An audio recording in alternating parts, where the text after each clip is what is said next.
चलिए तो एक बार फिर से आप सभी को जोहार और साथ ही साथ आप सभी को हमारे इस यूट्यूब चैनल झारखंड फाइटर्स में आपका स्वागत है।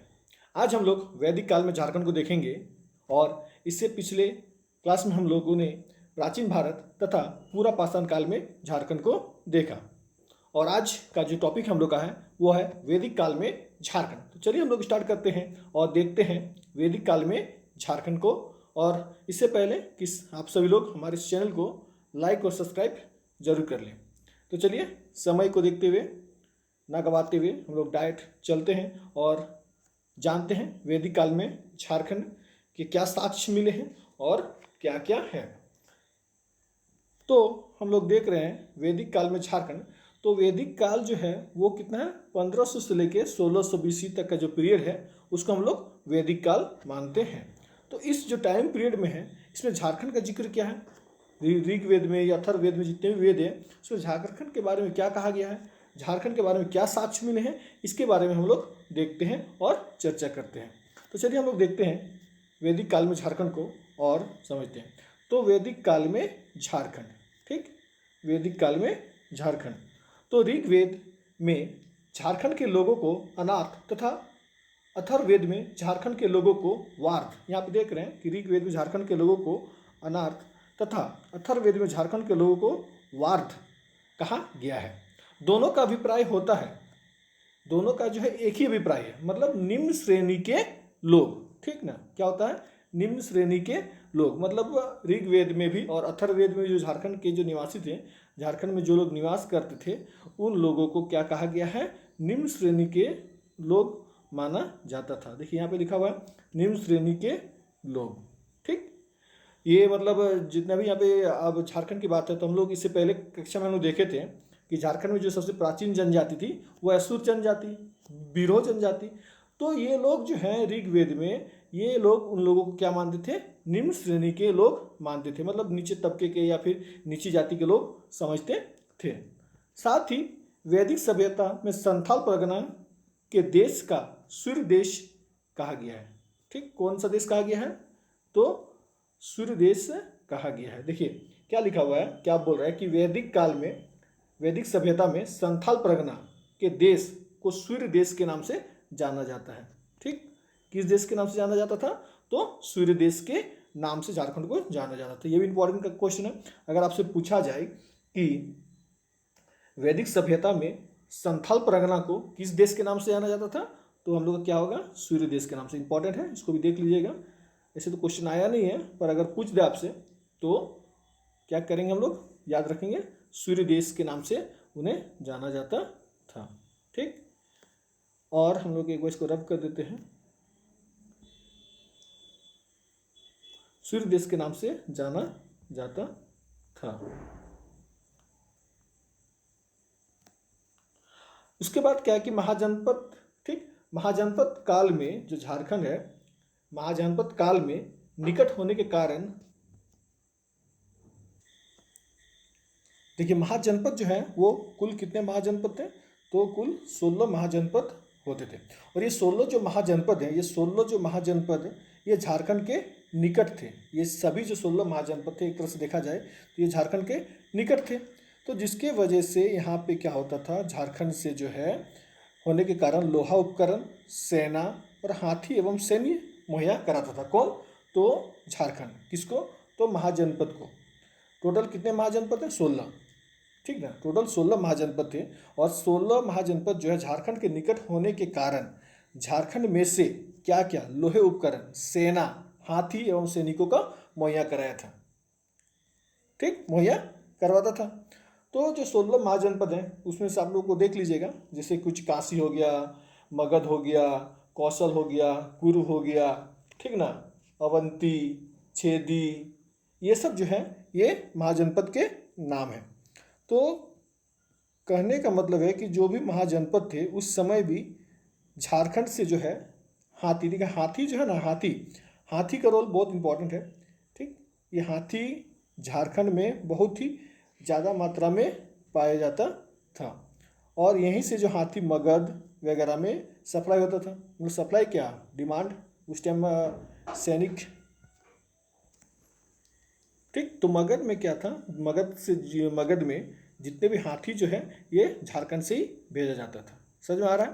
देखिए उस टाइम क्या होता था ना कि उस टाइम तो तोप गोले नहीं हुआ करते थे, उस टाइम क्या हाथी घोड़ा, तो जो हाथी थे झारखंड में यहाँ बहुत ही मात्रा में पाया जाता था। तो यहीं से जो है मगध वगैरह या जितने भी महाजनपद थे यहीं से हाथी भेजा जाता था और हाथी की डिमांड काफ़ी ज़्यादा थी। और सैन्य उपकरण की बात करें तो हम लोग इससे पहले क्लास में हम लोग पढ़े हैं कि झारखंड के जो लोग हैं असुर जनजाति, ये लोग क्या थे कि ये लोग लोहा गलाने में दक्ष हासिल कर लिए थे। और जो लोहा गलाने में दक्ष हासिल कर लिया था तो लोहे से क्या बनाते थे, हथियार। ठीक, लोहे से क्या बनाते थे, हथियार। और पश्चिमी सिंहभूम जो था वहाँ पे क्या था, लोहे की खाने या तांबे की खाने थी, वहीं से निकालते थे और गलाते थे और लोहा से उपकरण या हथियार वगैरह बनाते थे। और ये सब कहा जाता था।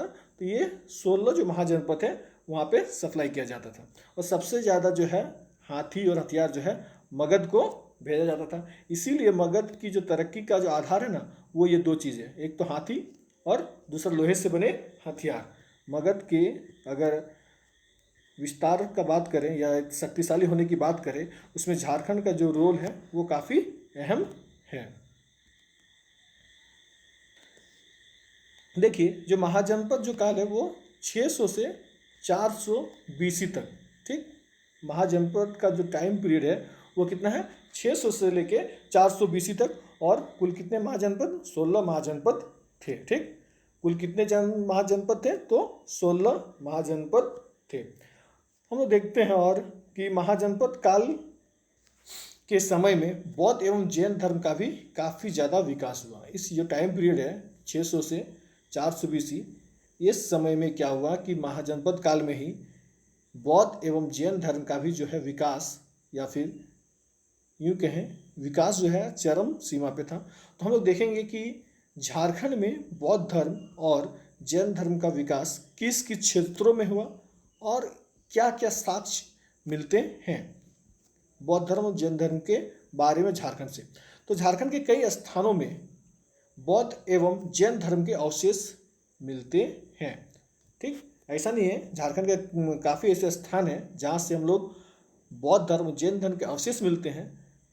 ठीक, तो हम लोग उस समय कह सकते हैं कि झारखंड में भी बौद्ध धर्म और जैन धर्म का प्रचार काफ़ी ज़ोरों शोरों से हुआ होगा, तभी ना उसके अवशेष जो है यहाँ पे मिल रहे हैं। तो हम लोग देखते हैं कि महाजनपद काल के समय में बौद्ध धर्म और जैन धर्म का जो प्रसार हुआ उसका क्या क्या साक्ष्य झारखंड से प्राप्त हुए हैं। तो सबसे पहले हम लोग देखते हैं तो हम लोग पा रहे हैं कि झारखंड में जो है जैन धर्म का सबसे बड़ा सांस्कृतिक केंद्र मानभूम में अवस्थित है। ठीक, कहाँ पे, मानभूम में अवस्थित था, या है कहें था, नहीं था, है तो भी हो नहीं सकता। तो क्या कर रहे हैं कि झारखंड में जो जैन धर्म का जो सबसे बड़ा सांस्कृतिक केंद्र है वो मानभूम में स्थित था। ठीक ना, मानभूम जो भी धनबाद वाला एरिया जो है वो हम लोग मानभूम के नाम से उनको जानते हैं। ठीक, वो जो है वो क्या है, मानभूम वाले एरिया है वो। और यहाँ हम लोग क्या देख रहे हैं कि जो गिरिडीह जिला है का पारसनाथ जो पहाड़ी है ना, गिरिडीह जिला में एक पारसनाथ पहाड़ी है, जैन धर्म का मक्का कहा जाता है। ये इंपॉर्टेंट क्वेश्चन है, ये आप लोग देख लीजिएगा। ठीक, और याद रखिएगा कि गिरिडीह का पारसनाथ पहाड़ी जैन धर्म का मक्का कहलाता है। जैसे मुस्लिमों का होता है ना, उसी तरह ये जैन धर्म का क्या है, मक्का है, एक सबसे इंपॉर्टेंट धर्म स्थल है। ठीक, ये इंपॉर्टेंट क्वेश्चन है, इसको अंडरलाइन कर लीजिए या देख लीजिएगा। ठीक, बार बार रिपीट कर रहे हैं, जैन धर्म का मक्का स्थल अगर पूछा जाए तो वो कहा जाएगा पारसनाथ की पहाड़ी। ठीक, वो कौन सा हो जाएगा, पारसनाथ की पहाड़ी को जैन धर्म का मक्का स्थल कहा जाता है। ठीक, जैन धर्म का। ठीक, तो हम लोग आगे देखते हैं और एक इंपॉर्टेंट यहाँ पे है कि जैन धर्म में 24 में से 20 तीर्थकर यहीं पर निर्वात प्राप्त किए। ठीक, यहीं पे जैन निर्वात प्राप्त करते हैं। ये इंपॉर्टेंट क्वेश्चन है। देखिए टोटल 24 तीर्थकर है जिसमें से 20 तीर्थकर जो है वो गिरिडीह के पारसनाथ पहाड़ी में ही निर्वात को प्राप्ति करते हैं, इसीलिए इसको हम लोग जैन धर्म का मक्का कहते हैं। चलिए अब हम लोग आगे देखते हैं। तो आगे हम लोग का है आगे है हम लोग का झारखंड में सिंहभूम के बेनुसागर पहाड़ी में जैन मूर्ति, पलामू के हनुमान गांव में पूजा स्थल तथा चतरा के कुला पहाड़ी में पार्श्वनाथ के पद चिन्ह मिलने के संकेत हैं। ठीक, तो क्या है कि झारखंड का जो सिंहभूम है, झारखंड के सिंहभूम के बेनुसागर से जैन मूर्ति, ठीक, कहाँ से? सिंहभूम के बेनुसागर से क्या मिला है? तो जैन की मूर्ति। पलामू के हनुमान गांव से पूजा स्थल, ठीक, पलामू का जो हनुमान गांव है वहाँ से क्या मिला है? पूजा स्थल। चतरा के कुल्हा पहाड़ से पार्श्वनाथ के पद चिन्ह मिलने के संकेत हैं। पद चिन्ह मतलब उसके पैरों के जो निशान है वो पद चिन्ह मिलने के संकेत हैं। तो ये इंपॉर्टेंट क्वेश्चन है कि पार्श्वनाथ के पद चिन्ह मिलने के संकेत कहाँ से हैं? तो चतरा के कलुआ पहाड़ से, ठीक, चतरा के कलुआ पहाड़ से। अब हम लोग आगे चलते हैं और देखते हैं। तो आगे जो है हम लोग का झारखंड के बौद्ध धर्म से जुड़े कई केंद्र थे। मतलब अगर झारखंड में इस दौरान बौद्ध धर्म और जैन धर्म का विकास हो रहा है तो झारखंड में बौद्ध धर्म से जुड़े कई केंद्र होंगे। तो हम लोग देखते हैं वो केंद्र कौन कौन से थे, किस स्थान, जिला और स्रोत, ठीक ना, वह स्थान उस वक्त कौन सा था और अभी वो स्थान किस जिला में है, और साथ ही साथ हम लोग उसका स्रोत भी देखेंगे। ठीक, तो चलिए हम लोग देखते हैं और कौन कौन सा स्रोत है। तो इटखोरी से जो है क्या मिला है? इटखोरी जो भी कहाँ पे है? चतरा में है। कहाँ है? चतरा में। वहाँ से जो मिला है वो कंडेश्वर नाथ का मंदिर, ठीक, कंडेश्वर नाथ का मंदिर। दूसरा हम लोग का है दलसी, ठीक, क्या है? दलसी। दूसरा क्या हम लोग का? दलसी। और ये हम लोग का कहाँ पे है? तो ये हम लोग का है धनबाद में। और यहाँ से हम लोग क्या मिला? बौद्ध स्मारक या फिर बौद्ध की मूर्तियाँ कह लें, ये हम लोग को कहाँ मिला है? तो दलसी जो कि धनबाद में है अभी के वक्त में, वहाँ से क्या मिला है? तो बौद्ध स्मारक। क्या मिला है? बौद्ध स्मारक। दूसरा है बौद्धपुर, ये भी कहाँ है? धनबाद में। और वहाँ का कहाँ से मिला है? तो बुंदेश्वरी मंदिर से, ठीक, बुंदेश्वरी मंदिर से कुछ साक्ष्य प्राप्त हुए हैं। दूसरा क्या है? भूतिया। क्या है? भूतिया। और ये कहाँ है, किस जिले में है? तो पलामू के जिले में है। और यहाँ से क्या? तो स्तूप का तोरण द्वार। क्या प्राप्त हुआ यहाँ से? स्तूप का तोरण द्वार की प्राप्ति हुई है। इंपॉर्टेंट क्वेश्चन ऐसे पूछ सकता है कि तो स्तूप का तोरण द्वार कहाँ मिला है? तो वो भूतिया। और कौन सा जिला है? तो पलामू, ठीक, कौन सा जिला है? पलामू।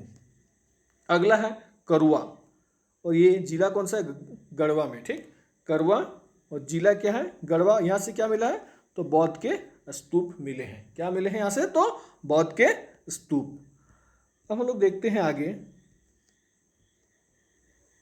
ठीक, तो आगे है हम लोग का सूर्यकुंड, ठीक, और ये सूर्यकुंड कहाँ है? तो हजारीबाग जिला में है। और यहाँ से क्या मिले हैं? तो बौद्ध की प्रशस्त मूर्तियाँ मिली हैं, ठीक, सूर्यकुंड जो कि हजारीबाग जिला में है। और यहाँ से क्या मिला है हम लोग को? तो बौद्ध की प्रशस्त मूर्ति की प्राप्ति हुई है, ठीक, क्या मिला है? बौद्ध की प्रशस्त मूर्ति की प्राप्ति हुई है। उसके बाद हम लोग का है बलुआ दाग, ठीक ना, बलुआ दाग जो कहाँ है? जो कि खूंटी जिला में है, बलुआ दाग। और यहाँ से क्या हम लोग को? बौद्ध विहार की प्राप्ति हुई है, या स्रोत जो है वो क्या है? बौद्ध विहार, ठीक। अगला है हम लोग का कटुंगा तथा गोलमारा, ठीक, कटुंगा तथा गोलमारा। और ये कहाँ है हम लोग का?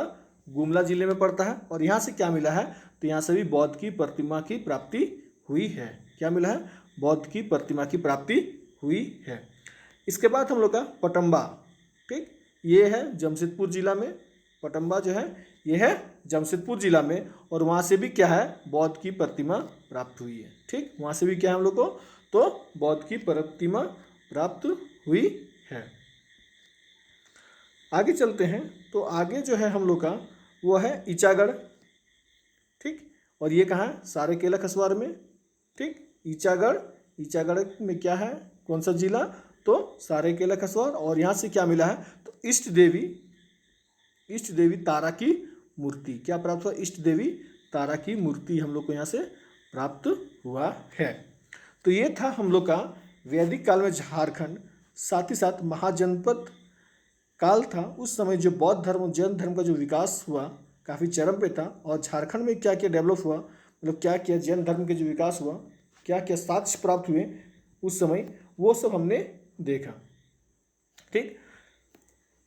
तो इससे इम्पोर्टेंट जो है क्वेश्चन वो हम लोग को ये आ जाता है, ठीक। जैन धर्म का मक्का, ठीक। जैन धर्म का मक्का किसे कहा जाता है? तो वह है पारसनाथ की पहाड़ी। वहाँ क्या था? तो 24 तीर्थंकर में से 20 तीर्थंकरों से वहीं पे निर्वात के प्राप्ति किए थे, निर्वात प्राप्त किए थे या प्राप्ति किए थे, ठीक। तो ये हो जाता है इम्पॉर्टेंट हम लोग के लिए कुछ क्वेश्चंस यहाँ से। और जो सबसे ज़्यादा इम्पॉर्टेंट है ये है कि सबसे ज़्यादा जो इम्पोर्टेंट है हम लोग का वो ये ही है कि झारखंड में बौद्ध धर्म से जुड़े कई केंद्र तथा साक्ष्य की जो प्राप्ति हुई है वो किस जिला से और क्या स्रोत से प्राप्त हुआ, ये पूछा जाता है, ठीक। तो आज हमने देखा वैदिक काल में झारखंड, ठीक। वैदिक काल में झारखंड देखा। ऋग्वेद तथा अथर्ववेद में झारखंड के लोगों को क्या कहा जाता था? तो निम्न श्रेणी के लोग समझते थे, यानी कि यहाँ के जो लोग हैं, यहाँ के जो लोग हैं वो काफ़ी नीचे समझा जाता था, ठीक। साथ ही साथ हम लोग यहाँ के महाजनपद काल देखें तो महाजनपद काल के समय जो झारखंड जो है महाजनपदों के निकट होने के कारण यहाँ से लोहे से बने हथियार, हाथी वगैरह क्या है यहीं से जाते थे, ठीक। फिर इसी समय क्या हुआ महाजनपद काल में ही कि बौद्ध धर्म और जैन धर्म का भी विकास हुआ काफ़ी चरम पे। तो जब बौद्ध धर्म जैन धर्म का विकास हुआ तो झारखंड भी जो है इससे अछूता नहीं रहा।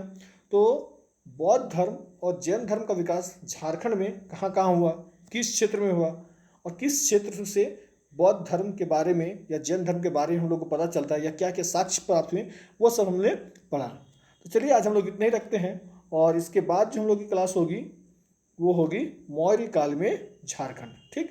इसके बाद जो है वो हम लोग का क्या है, मौर्य काल में झारखंड। तो हम लोग देखेंगे मौर्य काल में झारखंड को, ठीक। और उसके बाद भी हम लोग को धीरे धीरे करके टॉपिक बढ़ाएंगे। तो चलिए आज के लिए इतना ही काफ़ी है।